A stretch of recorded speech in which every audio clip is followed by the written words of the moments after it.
ওই বর বর আমাকে জড়িয়ে ধরে ঘুমান না। কেন তোমাকে জড়িয়ে ধরে ঘুমাতে হবে কেন? জড়িয়ে ধরে ঘুমালে নাকি বেবি হয়। আপনি আমাকে জড়িয়ে ধরে ঘুমান, আমাদেরও বেবি হবে। কে বলেছে তোমাকে এসব কথা পিচ্ছি? আমি কি জানি না মনে করেছেন?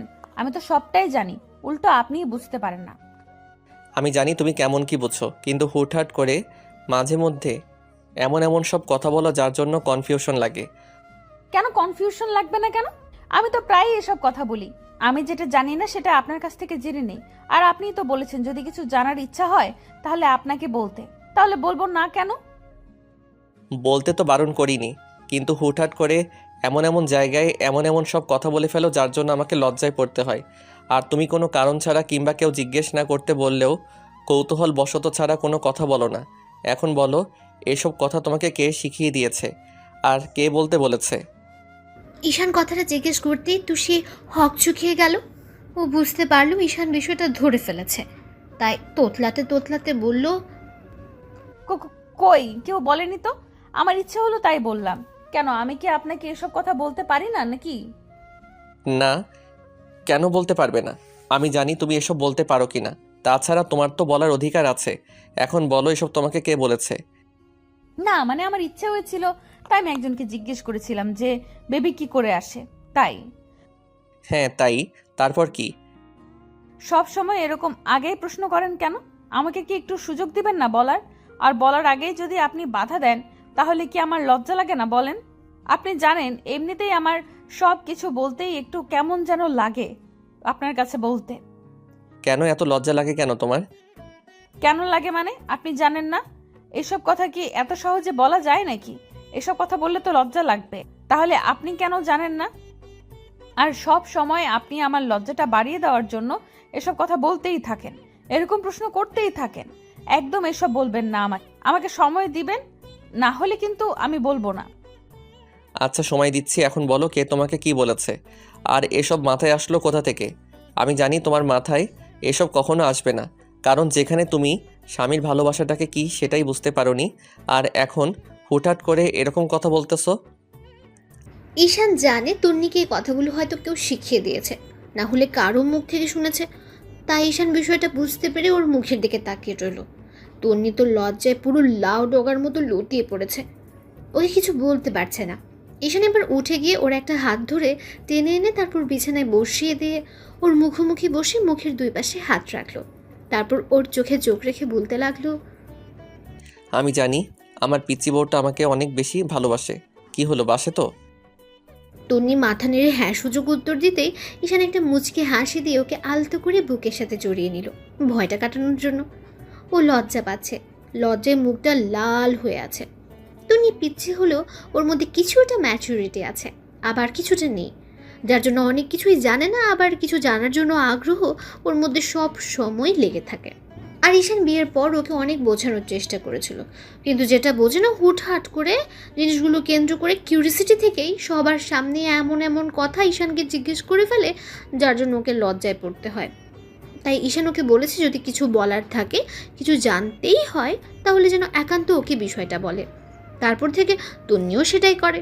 তন্নি কথা বলছে না, তাই ঈশান ওর মাথায় হাত বুলিয়ে দিয়ে বলতে লাগলো, কি হলো, আমার পিচ্চি বউটার খুব বেশি লজ্জা লাগতেছে? না মানে আসলে হ্যাঁ একটু লাগতেছে। আগে তো এরকম লজ্জা লাগতো না। আগে তো ঠিকই আমার কাছে দৌড়ে আসতে, তখন লজ্জা লাগেনি কেন? আগে লজ্জা লাগবে কি করে? তখন তো আমি আপনাকে ভাইয়া বলে ডাকতাম, আর এখন তো আপনাকে বর বলে রাখি। তাহলে তখন লজ্জা লাগবে কি করে? তাই? তাহলে এখন ওইভাবেই বলো, আগে যেমন করে আবদার করতে। এখন এখানে লজ্জা পাওয়ার কিছু নেই। আর আমি তো তোমার বুকের সাথে জড়িয়ে ধরে রেখেছি, তাই না? তাহলে এত লজ্জা পাচ্ছ কেন? আমি তো তোমার মুখের দিকে তাকাইনি। মুখের দিকে তাকালে না তুমি লজ্জা পাবে। আমি জানি এই কথাটা একটু লজ্জাজনক, ওই জন্যই লজ্জা লাগতেছে। আর তারপর আপনি আমার লজ্জাটা বাড়িয়ে দেওয়ার জন্য এরকম করে বলতেছেন, তাই না? একদম এসব কথা বলবেন না, তাহলে কিন্তু সত্যিই আর বলবো না। আচ্ছা ঠিক আছে, তোমাকে বলতে হবে না। আমি আর তোমাকে জিজ্ঞেস করব না। আর তুমিও কিছু জিজ্ঞেস করলে ঠিকমতো উত্তর দিতে পারো না, তাহলে আর তোমাকে জিজ্ঞেস করে লাভ কি? আর তুমি এরপর কিছু জানতে এসো, আমিও তোমাকে বলে দিব না। এই না না, একদম না। আমি বলতেছি তো আমি আপনাকে জিজ্ঞেস করব, আর এখন বলবো, প্লিজ আপনি রাগ করবেন না। আমি একটু সময় দিন, আমি বলতেছি। আপনারা কি ভাবছেন এখানে কি হচ্ছে? তন্নি আর ঈশান স্বামী স্ত্রী, সেটা ওদের কথাতেই হয়তো বুঝতে পেরেছেন। আর তন্নি ঈশানের খালাতো বোন ছিল। তন্নির আম্মু হুটহাট করে কিছুদিন আগে অসুস্থ হয়ে পড়েন, তার কিছুদিন পর মারা যান। তন্নির আম্মু ঈশানকে খুব ভালোবাসতেন, বলতেন বড় হলে ওনার মেয়েটাকেই ঈশানের সাথে বিয়ে দেবেন। আর ঈশানের আব্বু আম্মু তন্নিকে প্রচণ্ড পরিমাণে ভালোবাসতো, কারণ অন্যদের মেয়ে ছিল না, আর ভালোবাসাটা একটু বেশি প্রকাশ পেত। তাই ওদের বাসাটাও কাছাকাছি ছিল, তাই তন্নির ওদের বাসায় যাওয়া আসা করতো। ঈশান ওকে বোন হিসেবে ভালোবাসলো, এখন বউ হিসেবে ভালোবাসে। তো তন্নির আম্মু মারা যেতেই তন্নি অনেকটা কান্নাকাটি করতো, নিজেকে শান্ত করতে পারতো না। আর ওকে একমাত্র ঈশানই শান্ত করতে পারতো। ঈশান জানতো পিচ্চিটার এখন কি দরকার, কি করলে ও শান্ত হবে। আর তন্নি আম্মু মারা যাওয়ার পর থেকে ঈশান ওকে সবসময় বুকের সাথে আগলে রাখতো, সেটা বোন হিসেবেই। কিন্তু একটা সময় বাইরের মানুষ বলা বলি করতে থাকে, এত বড় একটা মেয়েকে এরকম করে বুকের সাথে জড়িয়ে ধরে রাখে, সবসময় বোঝানোর চেষ্টা করে ওদের মাঝে উল্টাপাল্টা কিছু একটা হয়ে যেতে পারে। মানুষের এমন ধারা কথা শুনে তন্নির আব্বু ওকে এখান থেকে নিয়ে যেতে চাইলে ঈশানের আম্মু বলেছিল, ভাই আপনি তন্নিকে কোথাও নিয়ে যেতে পারবেন না, ও আমার বাসাতেই থাকবে। বোন, তুমি বুঝতে পারছো না, এটা হয় না। তোমার ঘরের প্রাপ্তবয়স্ক একটা ছেলে আছে, এখন যদি আমার মেয়েটাও এখানে থাকে তাহলে বাইরের মানুষ নানান কথা বলবে। লোকে যেন কিছু বলতে না পারে, আমি সেই ব্যবস্থাই করব। তুমি মানুষের কথা কখনো বন্ধ করতে পারবে না। আচ্ছা ভাইয়া, তন্নিকে ঈশানের বউ করে নিলেই তো ও এ বাসাতেই থাকতে পারবে, তাতে আর বাইরের কেউ কিচ্ছু বলতে পারবে না। আম্মুর কথাতে ঈশান অবাক হয়ে গিয়েছিল আর বলেছিল, আম্মু এটা কি করে সম্ভব? আমি ওকে বোনের চোখে দেখি, তাহলে খালাতো বোনকে কেউ কি করে বিয়ে? আব্বু এখন অনেক হচ্ছে খালাতো ভাই বোনের মাঝে বিয়ে, এটা অস্বাভাবিক কিছু নয়। আর তুমি যদি এখন বিয়েতে বারণ করো তাহলে তন্নির আব্বু ওকে নিয়ে যাবে, আর এই মা মরা মেয়েটা একা একা কি করে থাকবে বলো? আব্বু আমি তোমার কাছে রিকোয়েস্ট করে বলছি, প্লিজ তুমি আর অমত করো না।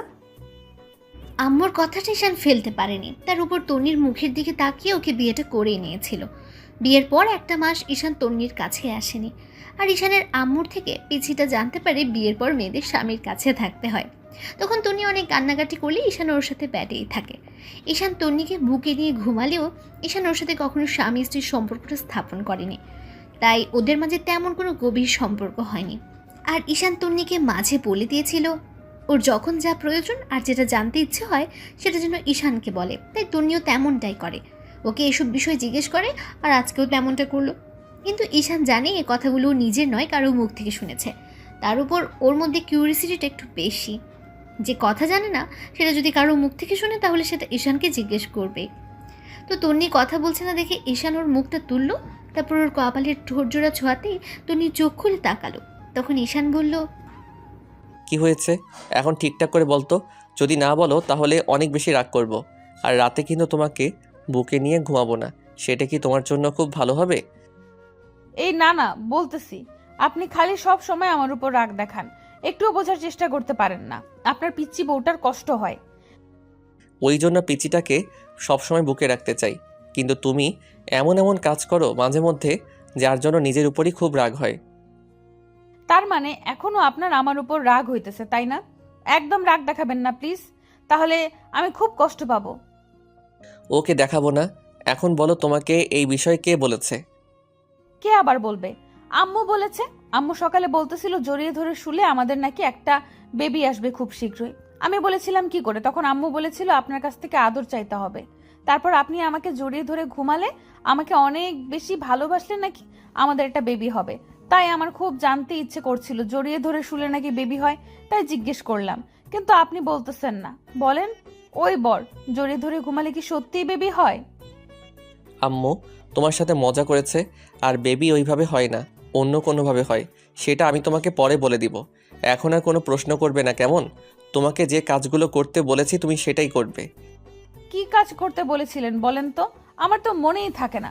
আপনি জানেন না আমি কিছু মনে করতে পারি না, সব সময় খালি ভুলেই যাই। আপনি সহ। কিন্তু এখন আমাকে বকা দিবেন না, বলে দিন কি কাজ করতে বলেছিল আমাকে। কি আর করতে বলেছিলাম? আব্বু আম্মুর খেয়াল রাখতে বলেছিলাম, পড়ালেখাটা ঠিকমতো করতে বলেছিলাম। করতো এগুলো নাকি সবসময় শুধু টিভি দেখো আর ফাঁকিবাজি করে বেড়াও?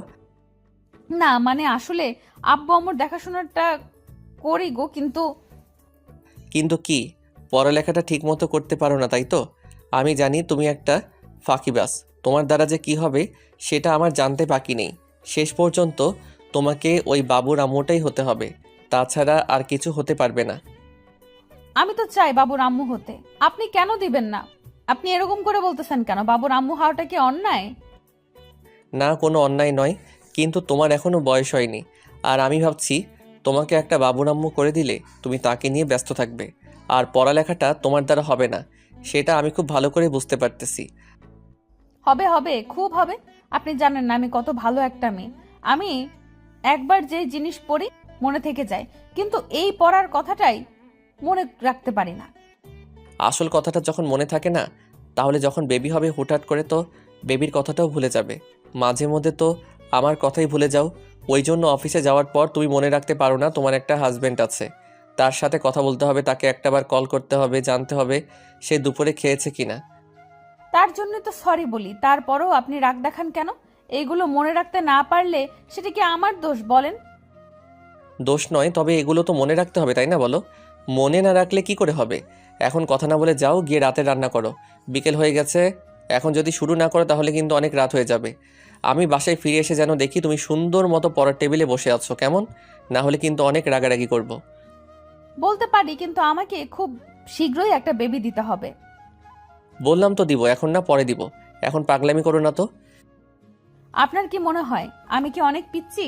আমি কি অনেক ছোট? এখন আমি ইন্টার সেকেন্ড ইয়ারে পড়ি, তাহলে আমাকে একটা বেবি দিবেন না কেন? কি সমস্যা আমাকে বেবি দিতে? আমি কি সামলাতে পারবো না? লেখাপড়ার কোনো ক্ষতি হবে না, আমি বলতেছি তো। খুব শীঘ্রই আমি খুব ভালো একটা রেজাল্ট করব, দেখবেন। সেটা পরে ভেবে দেখবো, এখন যেটা করতে বলেছি সেটা করো গিয়ে।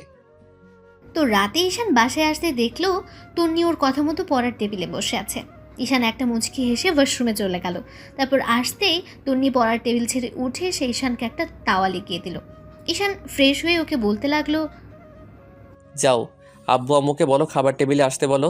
আমি জানি ওরা আমার জন্য না খেয়ে বসে আছে। আর তুমি গিয়ে খাবার দাও, আমি আসতেছি। তো চারজন একসাথে খাবার খেয়ে নিল। তারপর ঈশান রুমে এসে বিছানায় শুতেই তন্নি পাশে শুয়ে ওর বুকে মাথা রাখলো। ঈশান ওর মাথায় আলতো করে হাত বোলাতে লাগলো। বর, ওই বর শোনেন না, কি হয়েছে বলো পাগলি? বিকেলে কিন্তু বলেছিলেন আমাকে একটা বেবি দিবেন। এখন একদম কথা ঘোরাবেন না, তাহলে আমি অনেক বেশি কষ্ট পাবো। আচ্ছা দিব, এখন ঘুমিয়ে পড়ো। ঘুমিয়ে পড়বে মানে? তুমি আমাকে জড়িয়ে ধরে ঘুমাবে না? তাছাড়া আপনি আম্মু না বলেছিল আমাকে আদর করতে, তাহলে আমাকে আদর করবেন না কেন? আদর কি করতেই হবে? করতে হবে মানে কি? আমাকে এক্ষুনি অনেক বেশি আদর করতে হবে, অনেক বেশি ভালোবাসবেন। যদি না করেন তাহলে কিন্তু আমি সত্যিই কান্না করব। ঈশানের খুব ইচ্ছে হচ্ছিল ওকে আদর করতে।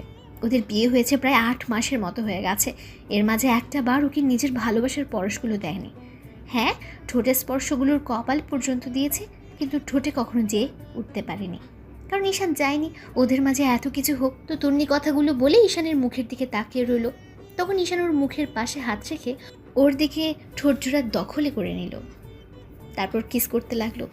ঈশানের এরকম স্পর্শ পেতে তন্নি ওর শার্টটা খামছে ধরলো আর রেসপন্স করতে শুরু করলো। ঈশান ভাবতেই পারছে না পিচ্ছিটা ওর সাথে রেসপন্স করছে। তারপর একটা সময় ঈশান ওর ঠোঁটজোড়া ছেড়ে দিয়ে ওর ঘাড়ে আর গলায় কিস করতে লাগলো, যার জন্য তন্নি ঘন ঘন নিঃশ্বাস নিতে শুরু করলো আর অনবরত কাঁপতে লাগলো। ঈশান আবার ওর ঠোঁটে ঠোঁট ডুবিয়ে দিল। তারপর ওকে বিছানায় শুয়ে দিয়ে ওর শরীরের উপর নিজের পুরো ভরটা ছেড়ে দিল। তন্নি ওকে আঁকড়ে ধরার চেষ্টা করছিল। ঈশান বুঝতে পারছে পিছেটা একটু একটু করে উত্তেজিত হয়ে যাচ্ছে। তারপর ঈশান আলতো করে ওর শরীর থেকে কাপড়গুলো সরিয়ে দিতে লাগলো। তন্নি ওকে তখন বাধা দিতে গিয়েও দিতে পারলো না। ভাবতে লাগলো এটাই হয়তো স্বামীর ভালোবাসা। ঈশান ওর শরীর থেকে কাপড়গুলো সরিয়ে দিচ্ছিল আর ওকে কিস করছিল। তারপর ওরা দুজন দুজনকে উন্মুক্ত করে দেয়। তন্নি বারবার ঈশানকে বুকের সাথে জড়িয়ে ধরছিল। ঈশান তন্নির শরীরে কিস করতে লাগলো। তারপর নাভিতে চলে আসলো। তারপর সেখানে কয়েকটা কিস করে, যার জন্য ও ঈশানের চুলটা আঁকড়ে ধরে আর তার দিয়ে নিজের ঠোঁট জোড়া কামড়ে ধরে। ঈশান বুঝতে পেরে তন্নি পুরো পাগল হয়ে গেছে, তাই ওদের শরীরে একটা চাদর টেনে দেয়। তারপর তন্নিকে ভালোবাসে আগলে নেয়। সাথে সাথে তন্নিও চোখের কোনা বেয়ে অশ্রু গড়িয়ে পড়ল। ও ঈশানকে বুকের সাথে শক্ত করে চেপে ধরে। ঈশান জানে ওর ভালোবাসার পরশের পাওয়াইটাও আনন্দের অশ্রু।